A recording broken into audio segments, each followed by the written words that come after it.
Hey, everybody out there. He It's paused the table. No. This is the second Wednesday in December of 2021. This Sorry, year Bob, is we're just about setting over. And we are back. Mike Farley is here, thank goodness. And we have a wonderful guest tonight, Rob Werner from Concord, and the head of League of Conservation Voters for the state of New Hampshire. And we're very interested to talk with him about a good many issues, both local, state, and even international, because Rob was in Glasgow for the climate conference, which is called COP21. Sounds like a lung condition, doesn't it? COP26. I hadn't thought about that, but 26, you're right, 26. 20, Apparently 26. How did I do that? Oh, you Very impressive guest, though, Bob. I mean, we're getting direct reporting from Conference We're of getting, the, we're getting the international perspective. and you're on the making issue. light of it, Bob. Come on, man. Conference of the Parties. That's what it stands for. Conference of the Parties. That Really? took me while That's a to very learn that. vanilla name. Yeah. But anyhow, that's our subject today, and we're going to want to cover a lot of things about that. And we hope, as always, you'll join in and participate, and not only tune in, but if you like to, please call in at 603-640-3091 and participate.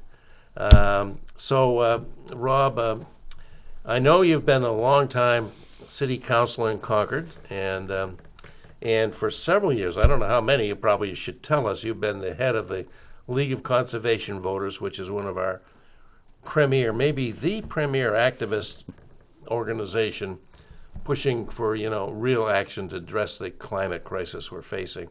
So tell us more about yourself, and then we'll go on. Well, I've been the state director of the League of Conservation Voters here in New Hampshire since 2014. And we have a robust program. We have a full-time staff of 10, which we've had for quite some time. That's in New Hampshire. In New Hampshire. We have an office here in Manchester. We have an office in Portsmouth. Now, given the world in which we've been living over the last year and a half, almost 2 years now, we actually haven't been working out of those offices since March of 2020. And I occasionally have gone to our Manchester office. It's just north of the Brady Sullivan Tower.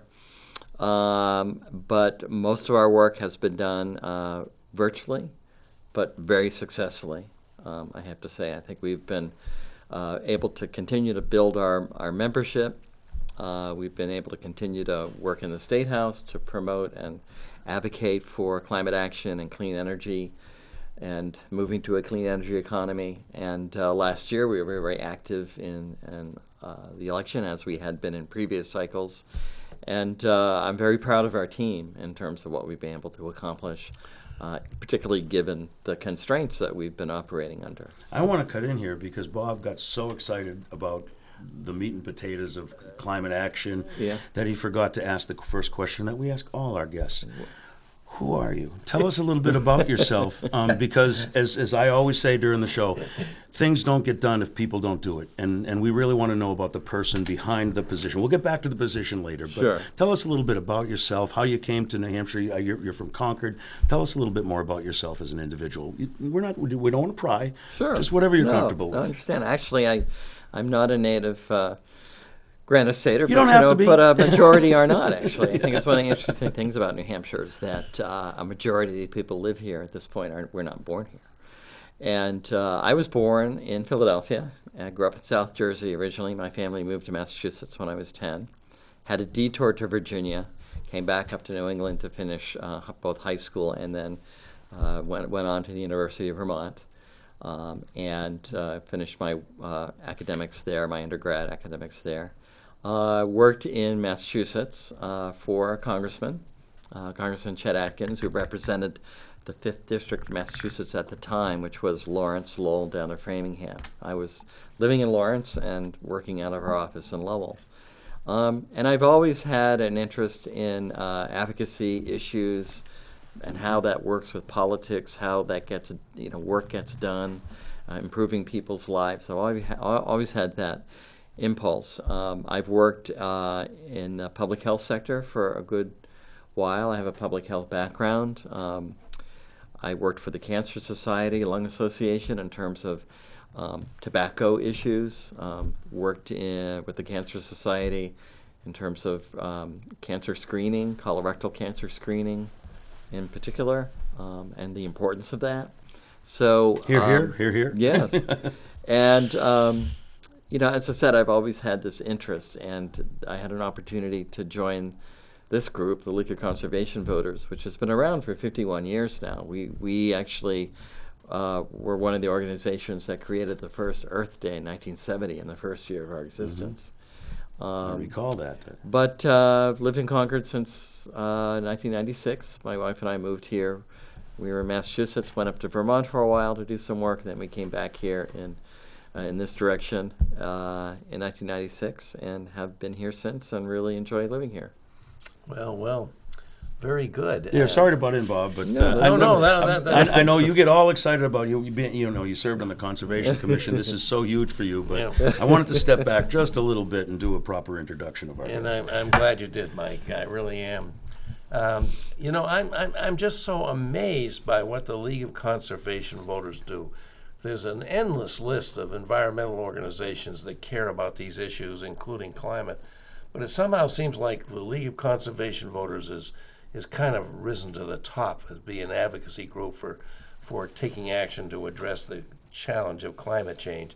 And how did that come about, and what is your agenda right now? What is the number one priority for the League of Conservation? Because I was just watching the local news, and by God, there was an ad on there, which I'm sure was not only aired in New Hampshire but probably around the country, supporting the League of Conservation Voters as the organization to go to if you want to help address the climate change issue. So I'm very impressed. I'd like to hear about how that happened. Well, thanks. LCV has a long-standing tradition of trying to raise up environmental climate issues. Climate really has been a focus of our work over the last number of years. And we work very closely with our fellow organizations in this space, the Sierra Club, Nature Conservancy, Natural Resources Defense Council, groups like that. They're all very good groups and very strong allies. But I think one of the things that really differentiates LCV from our other partner organizations is that we not only pay attention and get very involved in the policy aspects. We have a very good operation in Washington, D.C. with Congress. We have strong organizations and lobbying capabilities in a lot of states. But in addition to that policy emphasis, we also put a lot of energy and effort and financing into campaigns and elections, because we feel that in order to make real progress on these issues, you need to have elected officials at all levels of government, whether that be in the town, the city, the state, Congress, certainly the presidency, that share our values as we express them in terms of really being ambitious around climate action, and in a way that's going to not only heal the planet, but create economic opportunity for people and jobs and wealth in terms of moving our economy to a clean energy economy. So if people want to contribute to the LCV, and I'm sure you would endorse that they do that, is this a 501c3? Is this, or because of your political activism, or do you have separate organizations? We have various aspects and organizations depending on what we do. So we have a 501. Hence league, right? Yes, we have a 501c3 sort of educational effort. We have a 501c4, which is a lot of the work that we do, because it allows you to be much more expansive in terms of the advocacy.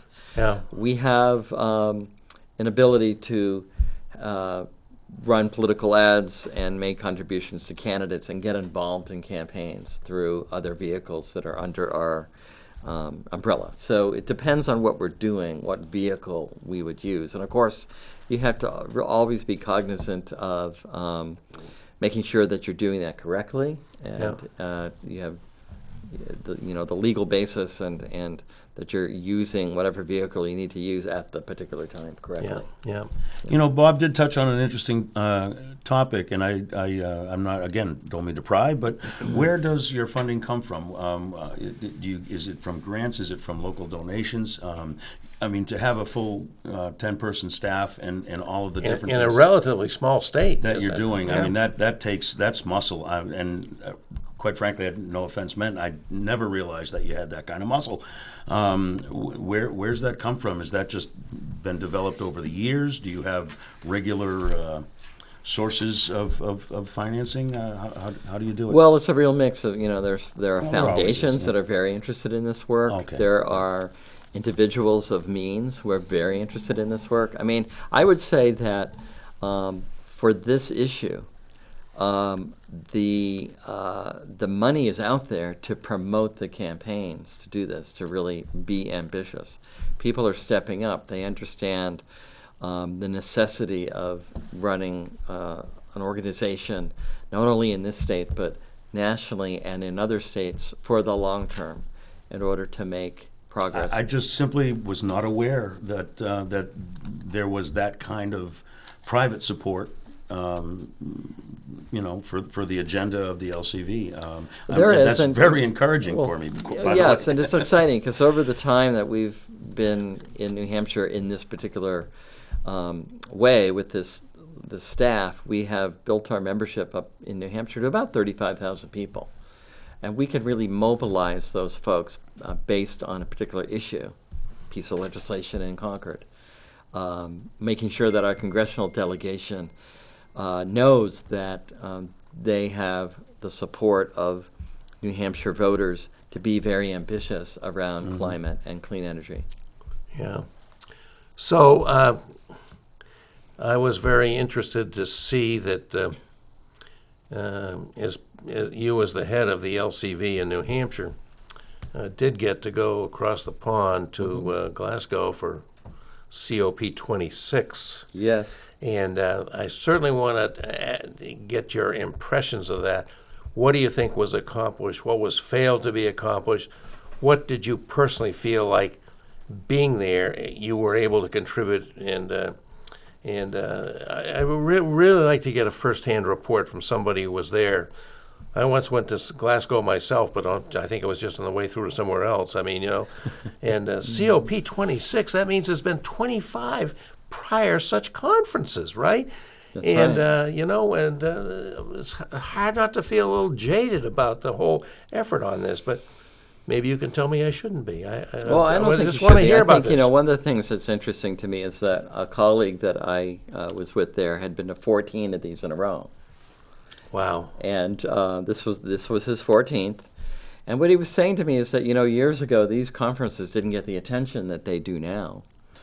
Which is where my mindset was when I was talking earlier. I just didn't realize. Yeah, that and there was part that of it is that the popular issue support. itself around climate has gotten much more attention. There's much more appreciation as to what the impacts of climate change is. There's much more of a demand in the public, not only in the United States, but globally, that the political system step up and do something about this. One of the things he pointed out to me is that over the time, the outside activity, the agitation, the marching in the streets, has had more of an effect. It didn't used to happen with these international gatherings so much, but in Glasgow it was very evident in terms of this outside pressure, particularly from young people.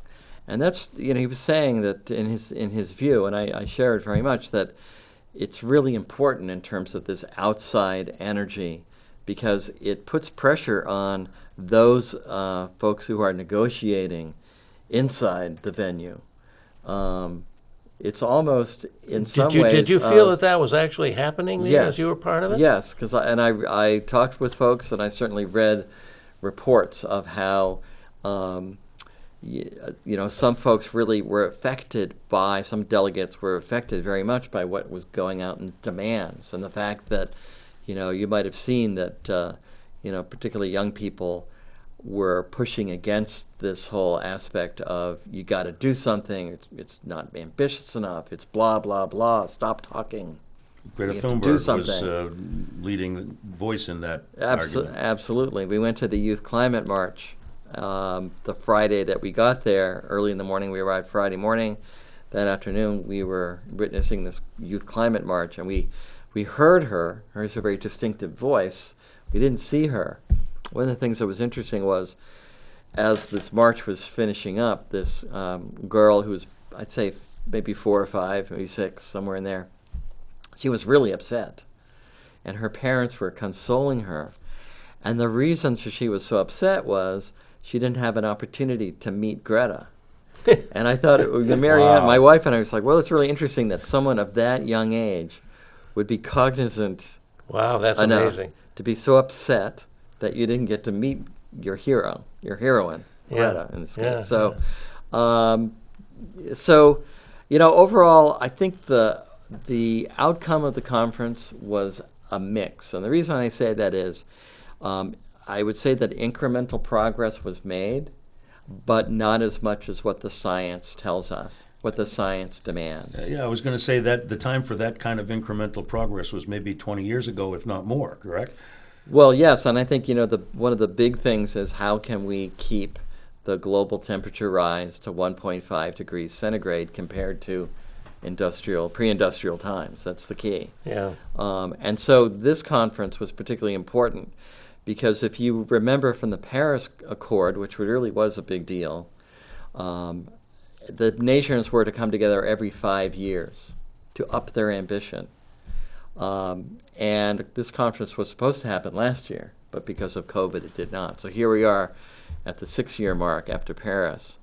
What was significant about this conference was the realization that we can't wait another 5 years for this rising ambition. So next year's COP is in Egypt. And there's a lot of expectation on several issues. Global financing, that's one of the things that was agreed to in Paris in terms of how are we going to help particularly nations that don't have a lot of resources transition. There's this idea of having global finance. We're supposed to put forward at least $100 billion a year on this, and that has not been followed through on. That's not nearly enough, because really to transition sounds like a little. transition this in the way that we ought to be thinking about it, it's more like $4 trillion a year. Yeah. And we're talking about a lot of trillions in Washington, D.C. these days, no question.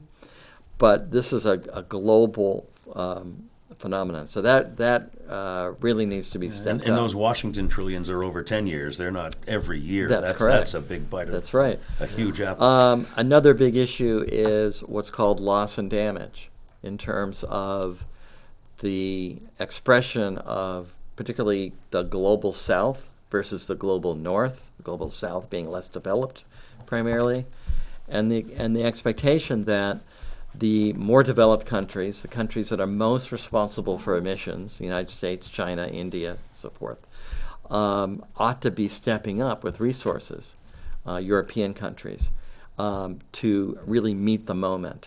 And so that's going to be a big issue in terms of a rising political issue. What's the flaw in that logic? I mean, it does make sense to me that the countries that have been doing the polluting for the longest ought to perhaps pay the most toward the remediation. What am I missing? Well, I think what you're missing in some part Oversimplifying, is our human condition in terms of people coming to the table. You know, I miss that every time. That always gets in the way of my solutions to problems. You know, you have to realize that with these kinds of agreements, Understood. you need to get nearly 200 countries to agree to all the words in the document. Mm-hmm. Just not an easy thing to do. No, I've sat up in Concord, and Exactly. It's been much more difficult to do much less. So this is why I say, there's incremental progress that was made. There was a lot of controversy around fossil fuels, and as amazing as it might seem, the word fossil fuels has never appeared in any of these documents after these conferences until now. Paris said, you need to reduce emissions. We need to keep the global temperature rise to 1.5 degrees centigrade. It never said anything about fossil fuels. So we now saying, we can't extract all the oil, natural gas, and coal that's available to be extracted and still continue to have a habitable planet? Is that now part of the wisdom? I think it's part of the wisdom of some people. Now, other countries or other nations, they want to preserve things like carbon capture. or other aspects. And there was this whole controversy around the wording of fossil fuels, phase out versus phase down. And China and India really came at the end of this conference to say, we need to soften this language from phase out to phase down. This is going to be a big controversy over the next year and lead up to the next COP as well in Egypt. Yeah. Mike's reminding me we usually take a couple of breaks here. We're up on our first break now. But this is really an interesting conversation, and I'm looking forward to continuing it after a quick break, folks.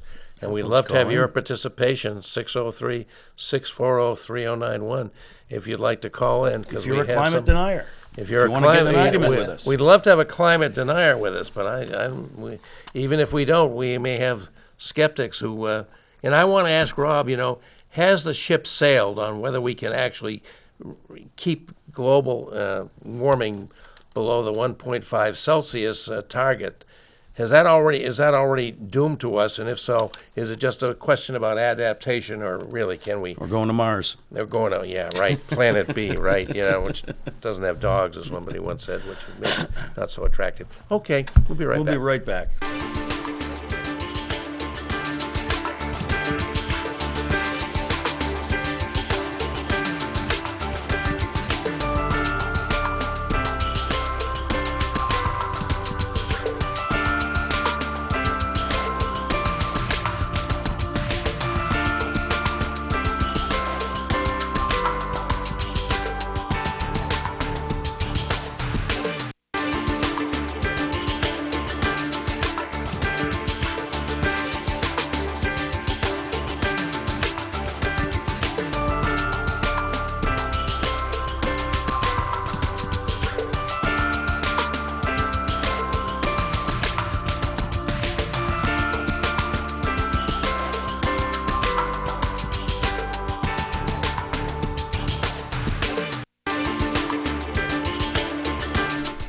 Hey everybody, this is the progress report for this second evening in December 8th, and we could not be more pleased than have with us Rob Werner, who was the head of League of Conservation Voters in New Hampshire and served many years, I think 14 years, as a Concord City Councilman, but that will be ending because he did not run for re-election. But he did attend the Conference of the Parties, which stands for COP26 in Glasgow, last month, and we were really glad to have him here to report on that. And the question I kind of left hanging out here when we went to the break was this: we've had many people like Bill McKibben, from Middlebury College, talk about his organization, 350, which to limit the level of carbon. CO2 in the atmosphere to 350 parts per billion, and we go way above that now. What is it now, Rob? It's up at 410, 415. I don't know. It's nearing 450 parts per million. 450? Somewhere in there. Oh my gosh! And so way above that. So my question to Rob was, because he does have some expertise on this, are we now in a position where we can actually try and keep the atmospheric temperature from going up by 1.5 degrees Celsius? What would that be Fahrenheit, by the way? It's about 3.5 degrees Fahrenheit. And by the way, folks, if you think that sounds like a small thing, I think the last ice age ended with less than that in the temperature difference. Isn't that right? When all of New England except the You mean back when you were skating on Wilbur Bay? Yeah, back then. Sorry, Bob. I'm sorry. Well, I had to do it. Well, I would love to live in geologic time, and you maybe can have that happen for me. But is it really now a question of can we meet this, or is that ship sailed, that horse left the barn? Is it now a question of can we adapt our society to live with these higher temperatures?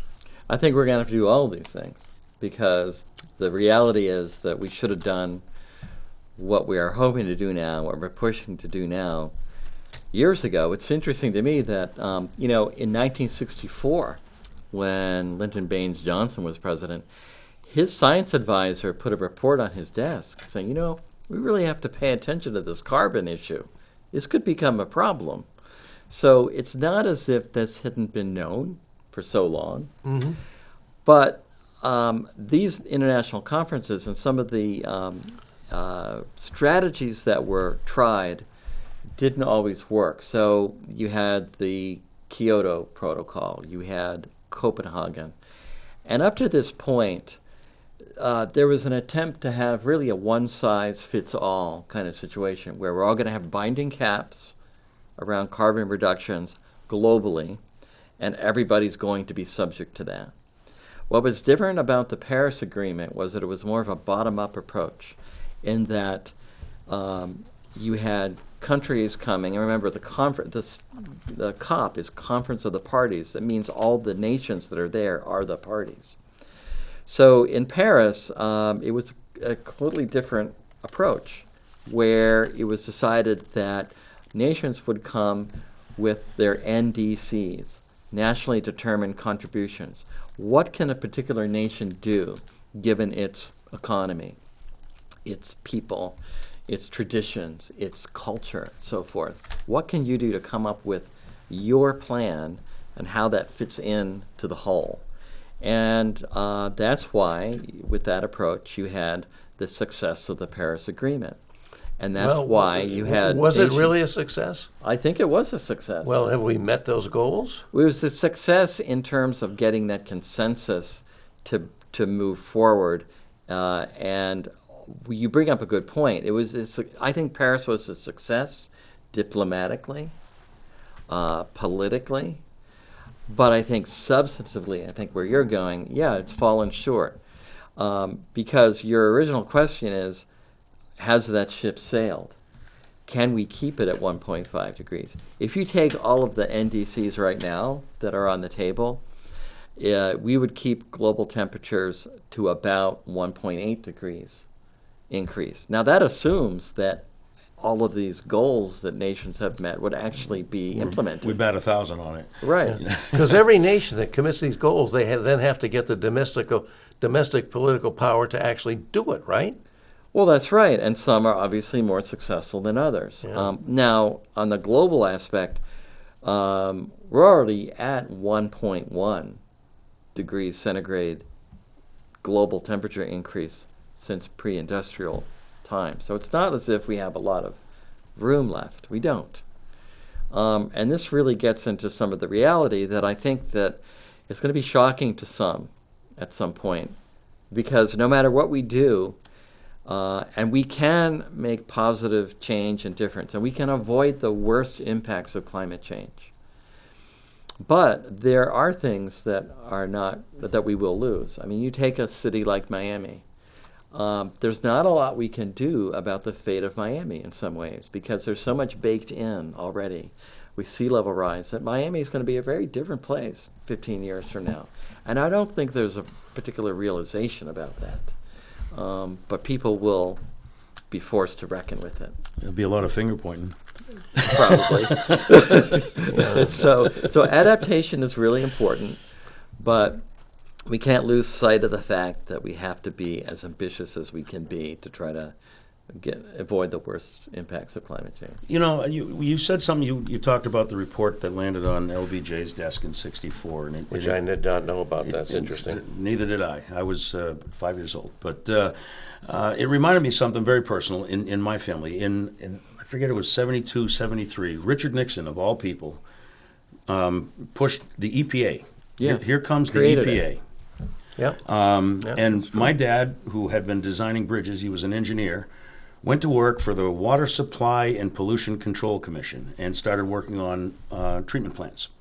And that was his whole career. He ended his career inspecting and designing and running the treatment plants all through New Hampshire, up to Berlin.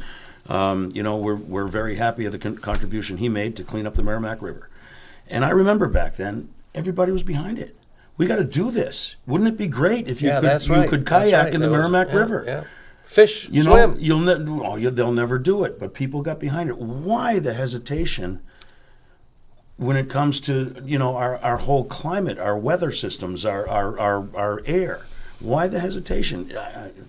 And of course you know this. Well, you're right. I mean, can you suggest some reasons? So you're right. Back in the a long time ago, in the early '70s, when the Clean Water Act was passed, the Clean Air Act.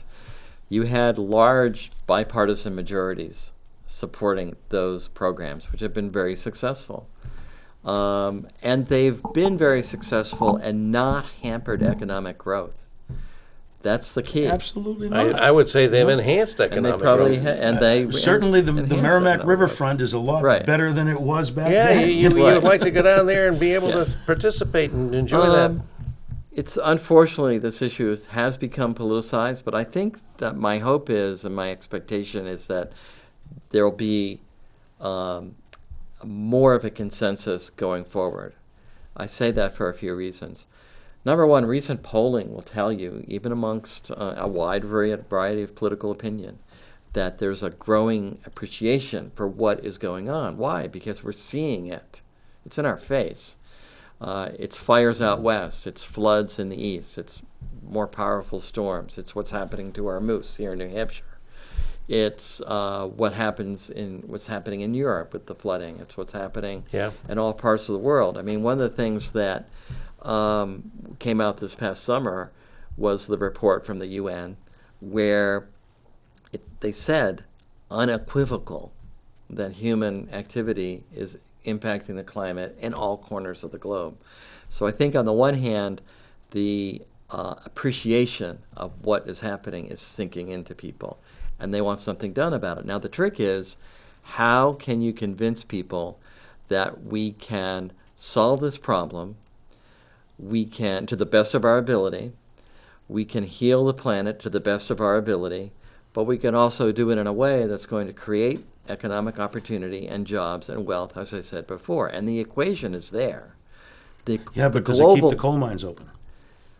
Well, that's interesting you say that, because I think from a cultural and political point of view, we need to recognize the contribution that folks that live in those communities have made to the country. I was being a little bit sarcastic, but I was not being facetious. No, this is true. That's what they do for generations. If Right. that's what my grandpappy did, and I shouldn't say my grandfather did, I would be proud to carry on that tradition. And what do we do about that?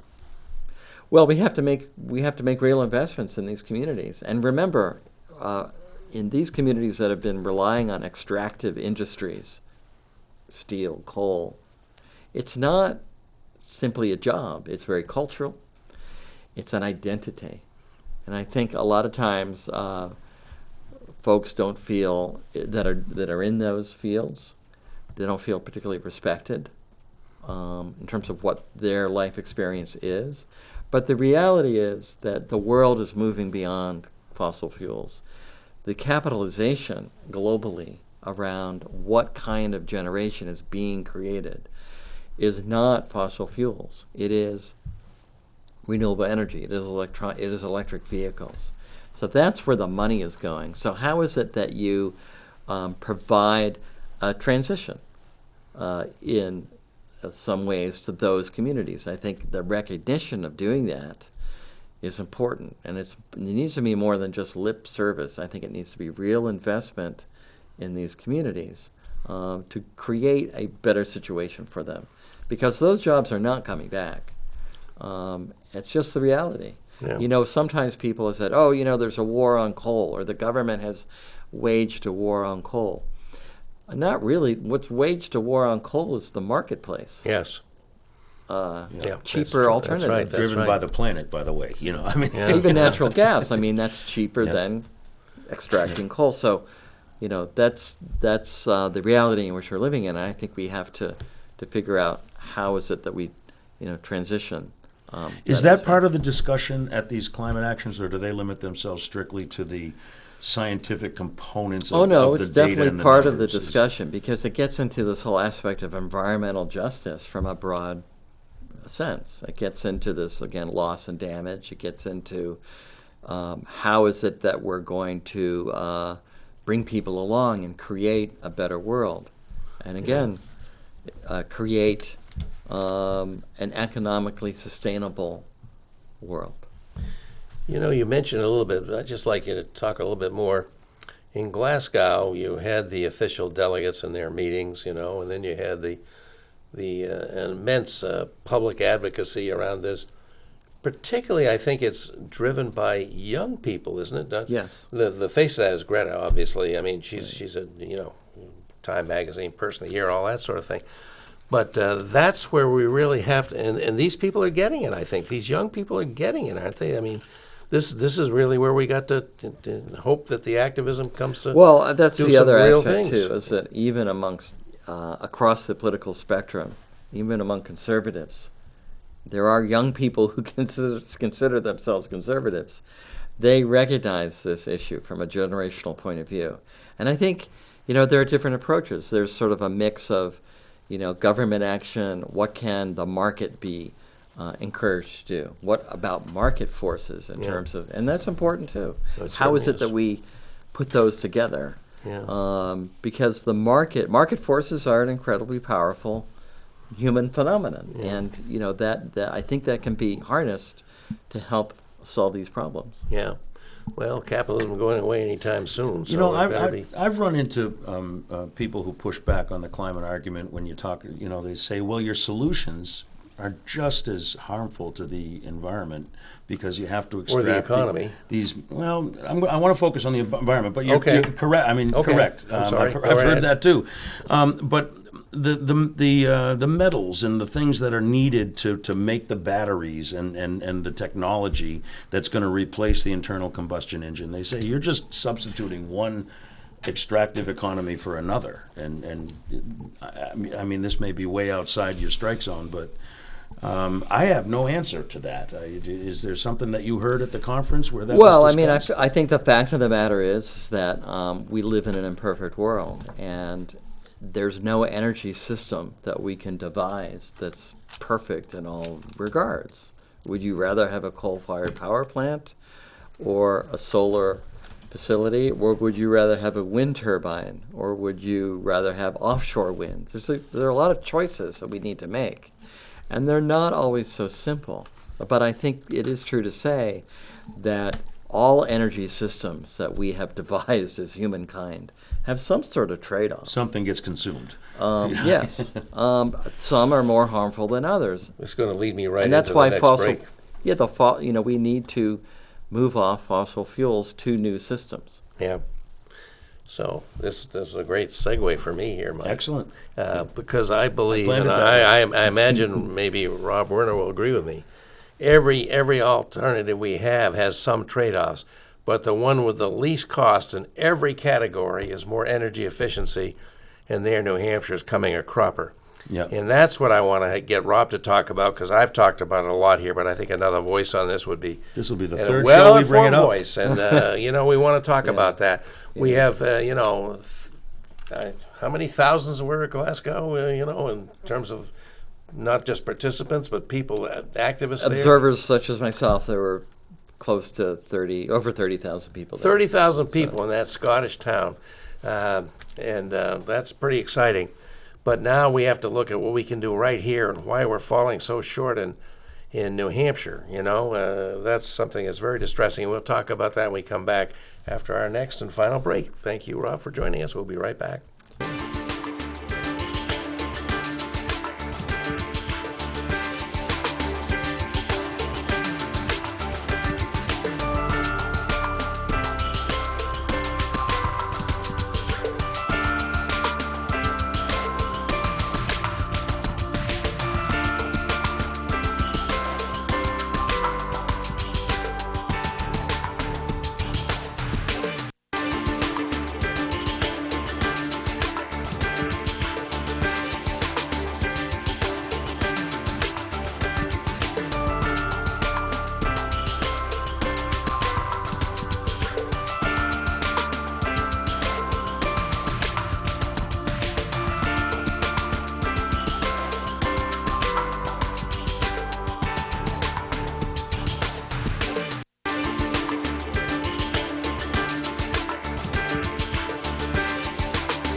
Well, here we are. This is the progress report. This is December 8th, and it's December, obviously, and apparently we're going to get some snow tonight, folks. Be ready. Hey, Bob, did you realize that this is the anniversary of our 12th year? Do tell us. How could I forget that? But somehow I did, but you kept track of it. Well, yeah, 12 years ago. It was actually December 10th. 12 years ago. It was December 10th. With this, we're finishing up our 12th year. We're going to go into our 13th year. We're still speaking to each other, which is really a miracle. It's, I don't know how you do it.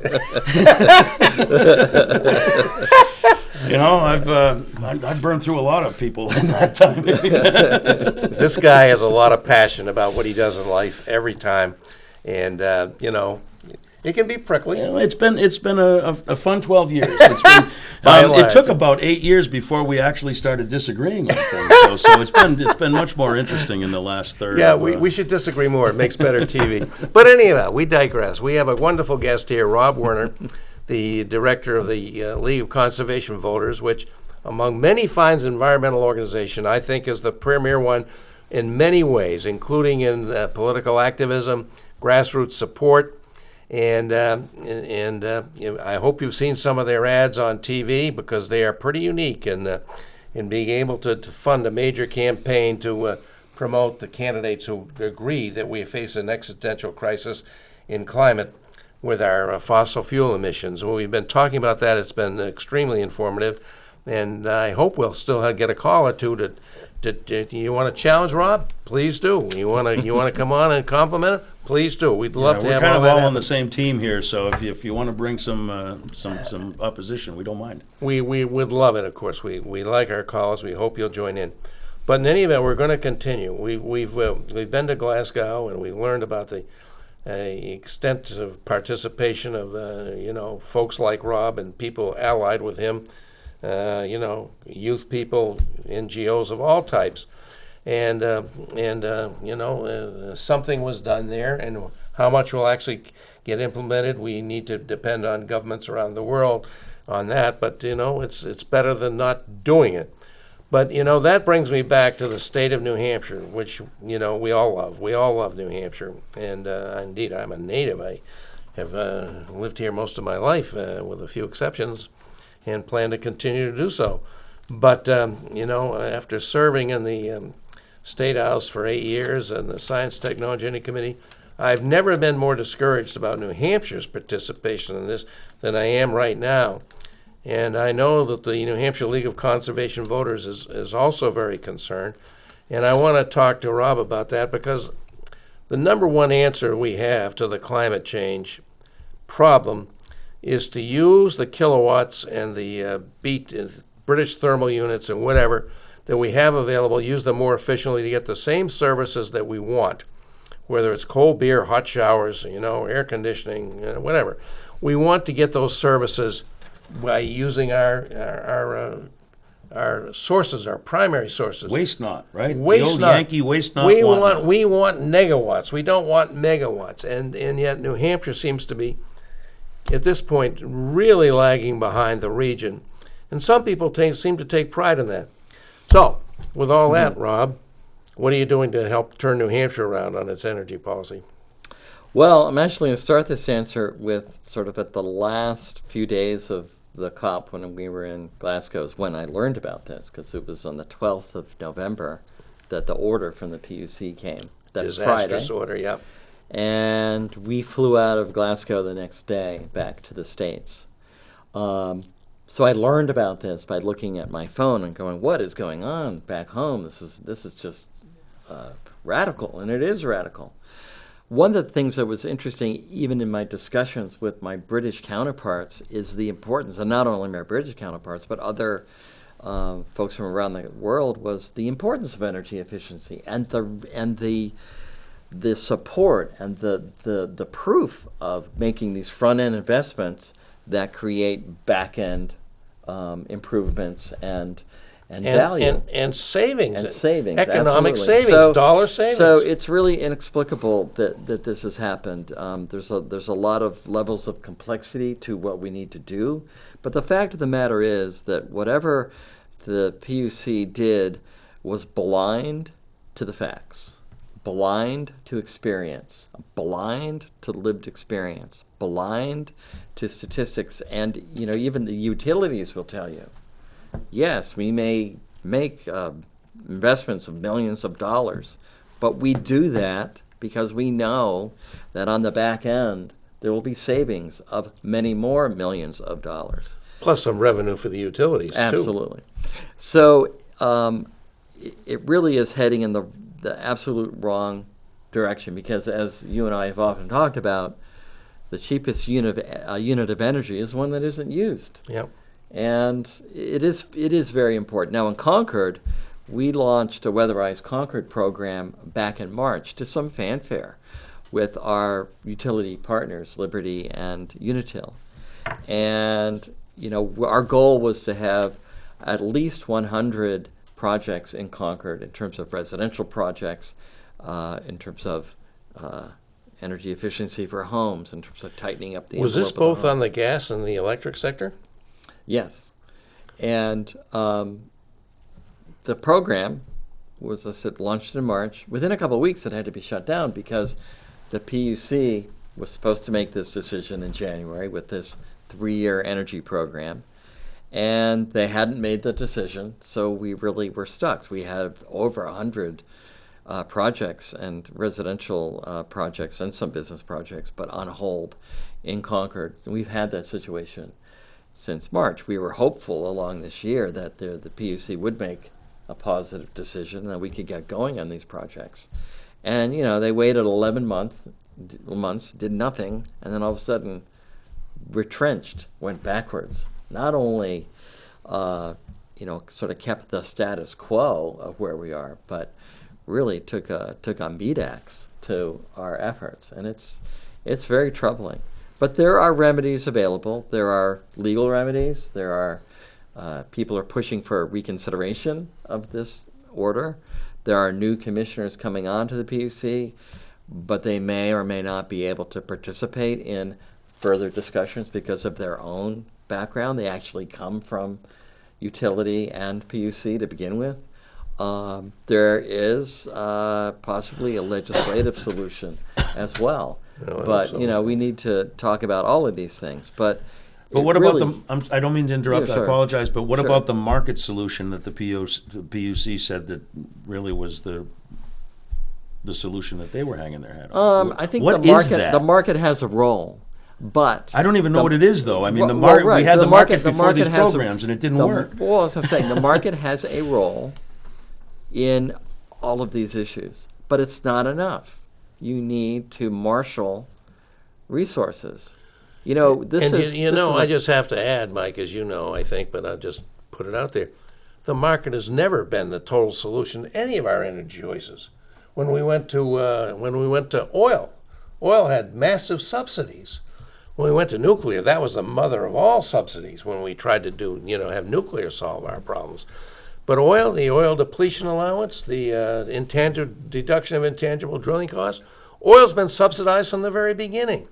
And why do we say, energy efficiency and renewables can't have any government support and they're supposed to survive in the market when the old-time fossil fuel alternatives are supported by the government? Well, yes, and these are investments. I mean, we have played this game, get a return on unfortunately, and you have a very provable return on these investments. But we have, unfortunately, it's not only this issue, it's how we use the dollars that are available to us for energy efficiency generally. We are part of the Regional Greenhouse Gas Initiative program. We derive revenue from that. We give most of it back to our ratepayers and our commercial and industrial payers. We don't use it like other states do to make those investments, which have a return. I mean, I get a slip from Unitil every now and then that tells me how much I saved. I think I saved something like $12 last year. And I like to say, well, okay, I could go to Applebee's and maybe I could buy an entree, not the top best one. entree, not the Not best the top one. of the line, yep. Maybe I could Yeah. with that $12. I'd much rather have that $12 be going into programs on the municipal side, on the school side that have provable investment returns and benefit all taxpayers. Yeah, yeah, yeah. So what is the League of Conservation Voters' goals going forward? You can talk nationally if you want, but I'm particularly thinking about New Hampshire, and how do you expect to achieve these goals? Well, we've been spending a lot of time working with our congressional delegation to make sure that they see discernible support for them to be as ambitious as they possibly can. Very happy that the infrastructure bill was passed. There's good things in there around grid modernization, money for electric school buses, electric vehicle infrastructure, but what's being sort of bandied about and has been somewhat contentious right now in Congress with the Build Back Better Act is really important, because those climate and clean energy investments are really going to make a difference. With the infrastructure bill, though, it is very good. We're going to get $17 million coming to the state to help us build out electric vehicle infrastructure, which is going to help us compete in New England and in the Northeast. Yeah, yeah. So we've been working very closely with our delegation. We've been doing events with them, giving them the opportunity and the platform to make the case as to why these particular programs are so important and that these investments are important. Yep. And by the way, I think I just got something from you just recently. You're having an event with Congressman Pappas tomorrow. Is that right? Tomorrow evening, yes. It's a national event. It has to do with impact of weather, extreme weather in various parts of the country, whether that's in the West, the South, here in New England, and to talk about solutions. So we certainly, I'm sure that the infrastructure bill will come up. I'm sure that the Build Back Better budget and those opportunities will come up as well. But we have a lot of testimonials from folks around the country that really tell stories about their own experience. But we do need to talk also about the solutions. Is this a virtual event or Yes. a live event? Yeah, It's a virtual event. Yep. So if folks like what you're doing in your agenda, and I certainly hope they do, what are the best ways that you can get help for LCV and your programs locally, statewide, and around the world too? Well, you can go onto our national site, lcv.org. But we also are doing a lot of outreach to the events that we do. Yeah. And, as I said, it's been quite challenging, but still successful in terms of all the virtual events that we've done.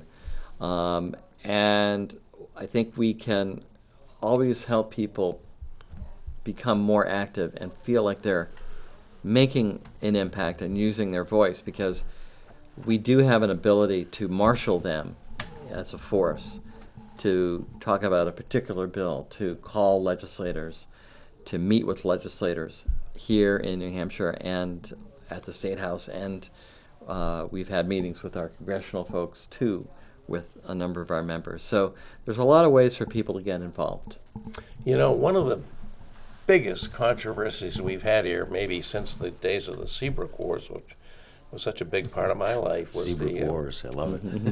Yeah, they certainly were. Was the proposal to import massive amounts of hydropower from Quebec. Yes. Quebec Hydro, a state-owned corporation through New Hampshire, that made every regulatory hurdle except the last one, our own New Hampshire Site Evaluation Committee, which is That's our right. siting decision maker for major energy projects. And now it's in Maine, where it's equally controversial, and I don't even know how that's come out. Does League of Conservation have a position on that, whether that is a good project or not? It's hydro, it's not fossil, Right. but it's a major, huge project and very controversial. You got anything you'd like to offer us on that? Well, on the LCV side, nationally, we didn't Trade-offs, we right? didn't get involved. There are trade-offs, but we didn't get involved so much in that issue. Yeah. I did as a city councilor. I was the one at the city council in Concord who made the move initially to bring Concord into the intervenor status in the first place. As Northern Pass went through the city of Concord in a very significant way. In fact, the Appalachian Mountain Club report at the time said that Concord was one of the more significantly affected communities. Really? Which was interesting. Why was that? Was because it the new transmission corridor? The or new what? transmission corridor, you would have had 175-foot towers over 393. Huh. It's interesting because, as you're well aware, many people thought, well, that's a North Country thing.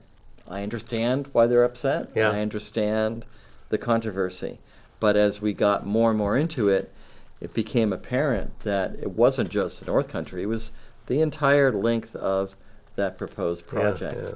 And we were very active on the legal front from the city aspect of opposing the project as proposed. It's interesting because I think what